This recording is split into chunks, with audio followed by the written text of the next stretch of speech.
It's like with Kendrick, I was like, man, why you killed my nemesis? Where's the movies if it ain't no Drake? Yeah. For me, it's like, or at least took him down for a little bit. You know, in superhero films, like maybe it's like one of the characters, Wolverine or something, just goes away for a couple films. I started making music in 2008, coming all the way from Toronto. Now it's 2025, and no matter what, Drizzy Drake is still here, thanks to you. But right now, Kanye West is stirring the pot, jumping into the Drake versus Kendrick drama. He's telling Drake to shake off that L and step up because, in Kanye's eyes, it's way too soon to count him out. This comes right after Kendrick's massive Grammy night, where he took home 5 awards, including one for Not Like Us, the diss track aimed straight at Drake. Social media went crazy, clowning Drake and calling it the ultimate humiliation. Some are even saying he'll never bounce back. While everyone was celebrating Kendrick's big Grammy win, Drake was out in Australia on tour, making it clear he's not going anywhere. But that's not all. He also teased a new solo album, telling the crowd he's just waiting for the right moment to drop it. So, is Drake really about to make a comeback, or is this just damage control? And what did Kanye mean when he said we shouldn't count Drake out? Yeah, so Kendrick killed Drake, he's dead. Yeah, for now. You know, you can't ever count out Steph Curry, and so that man might hit 200 points. In case you missed it, Kanye is back doing what he does best, stirring up chaos. He's on X, going on wild rants, calling on Trump to free Puff, and making noise like he always does when he's got an album coming. His new project, Bully, drops in June, so you already know this is just the beginning. But in the middle of all that, he still found time to jump into the Drake versus Kendrick drama. In a sit-down with Justin LeBoy, You Kept It Real, he admitted Kendrick washed Drake and even called Drizzy his nemesis. But here's where it gets interesting. Kanye compared Drake's loss to a superhero taking a fall before making a big comeback. He said Kendrick might be on top right now, but it's way too early to count Drake out.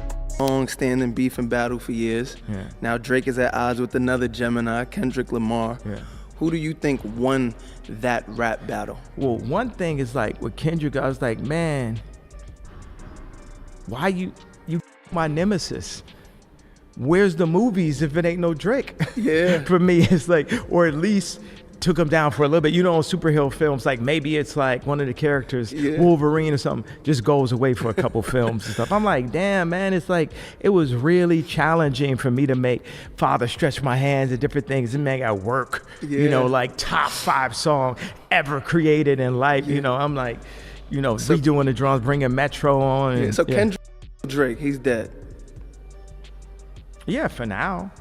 You know, you can't ever count out Steph Curry, and so that man might hit 200 points in one, you know, song. Drake is out in Australia right now, and he wants everyone to know he's still standing. On February 4th, at the opening night of his It's All a Blur, Big as the What?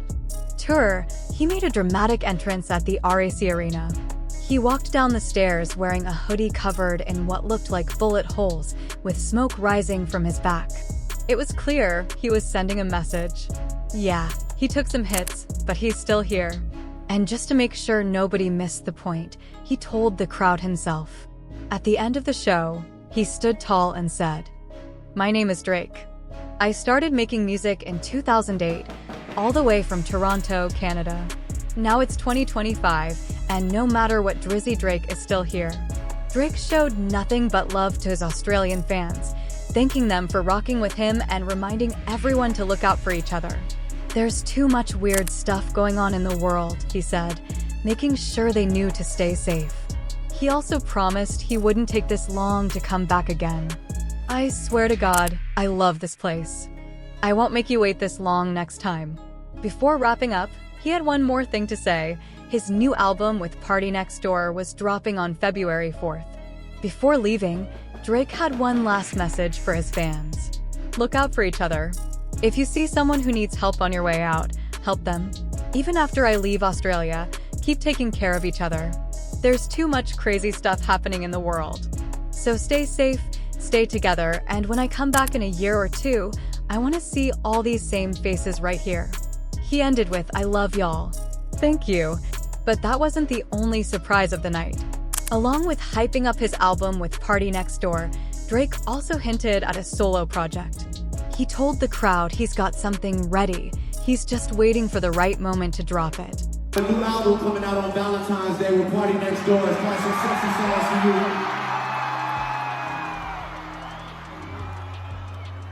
And you know, eventually when the time is right, Drizzy Drake alone by himself is gonna have to have a one-on-one talk to y'all. When the time is right, I'll be back with another album, a one-on-one conversation with y'all that you need to hear. Drake's big announcements came right after Kendrick completely took over the Grammys, winning 5 awards, including one for his brutal diss track, Not Like Us. After that, social media went crazy. Fans wasted no time clowning Drake, saying this was the end of the road for him, that there was no coming back from this, and that his reign at the top was officially over. Meanwhile, Kendrick was celebrating his big win, sweeping the Grammys, while Drake was out in Australia, letting the world know he's not done yet. Kendrick showed up to the Grammys in a full denim fit, a classic Canadian tuxedo. That's a denim jacket with jeans, in case you didn't know. Now here's the crazy part. He won multiple awards for a song dissing Drake, a Canadian artist, while rocking a Canadian tuxedo. That's next level petty. Mind blown. But not everyone is ready to count Drake out.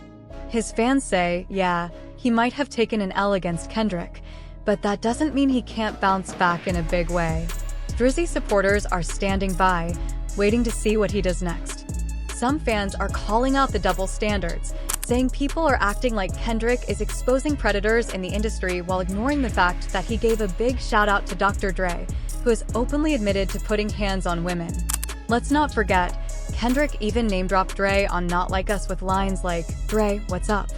And Dre himself recently spoke on the song during an interview on the NFR podcast. He said he loves Not Like Us because it called out Drake for crossing the line by mentioning Kendrick's family. Dr. Dre didn't hold back on his thoughts about Not Like Us. He said he already loved the track, but when he heard Drake mention Kendrick's wife and kids, that was it for him. Adios. That was a big mistake. But some fans aren't buying it.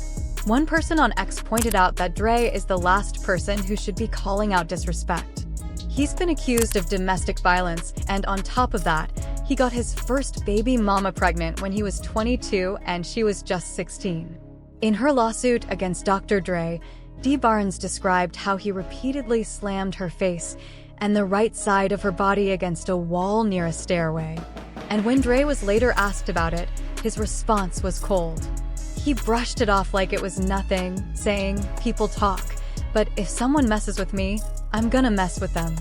I just did it. Ain't nothing you can do now by talking about it. Besides, it ain't no big thing. I just threw her through a door." Now, Drake's fans are calling out the irony. Kendrick just won multiple Grammys for a song dragging Drake, all while celebrating a man with a history like Dre's. In Meet the Grahams, Kendrick rapped, "F*** a rap battle. He should die so all these women can live with a purpose." Asterisk. But now, people are calling out the contradiction, because Kendrick has no issue working with men accused of some serious things, like Dr. Dre and Kodak Black. Of course, this isn't just about Kendrick. The whole industry plays by its own rules, and let's be real, nobody in this beef has the moral high ground. As one fan put it, the idea that the industry turned against Drake because he's a bad person is hilarious. Because why? If the industry really cared about morals, why didn't they turn on Diddy sooner? He was doing shady stuff for years, and everybody knew it, especially the ones now trying to paint Drake as the villain. One fan called it out, saying, "Kendrick is quick to expose his enemies, but stays silent when it's someone in his own circle. Just look at the Dr. Dre shout-out. If you're not holding everyone accountable and just picking and choosing, then shut the F*** up. I'm so tired. Asterisk. Drake isn't some innocent victim in all this either. Let's not forget, he teamed up with Chris Brown after what happened with Rihanna. And that was after spending years publicly obsessing over her. Then there's the weird stuff with young girls like Millie Bobby Brown. No matter how you look at it, There's no good reason for a grown man to be texting a 14-year-old girl he's not related to and telling her he misses her. And he's honestly so fantastic and a great friend and a great role model. You know, we just texted each other the other day and he was like, I miss you so much. I was like, I miss you more. He's coming to Atlanta, so I'm definitely gonna go and see him. I'm so excited, yeah. You and Drake? That's awesome. That's awesome. What advice does he give you? Like, what does he say? About boys, he helps me. What? Yeah, he's great. He's wonderful, I love him. What's his advice with boys? You know, that stays in the text message. At the end of the day, this whole beef just exposed what we already knew. The industry is messy and full of double standards. Rappers call each other out for clout, air out dirty laundry, and act like they stand for something, but most of them are just playing the game. One minute, they're calling someone a predator, and the next, they're working with people guilty of the same or worse. So for all the fans out here choosing sides, if you're going all in for one artist like they're some kind of hero, take a step back. None of these guys are saints. They're businessmen. They play by the same industry rules and do whatever works in their favor. That doesn't mean you can't enjoy the music, but don't get too caught up in the drama.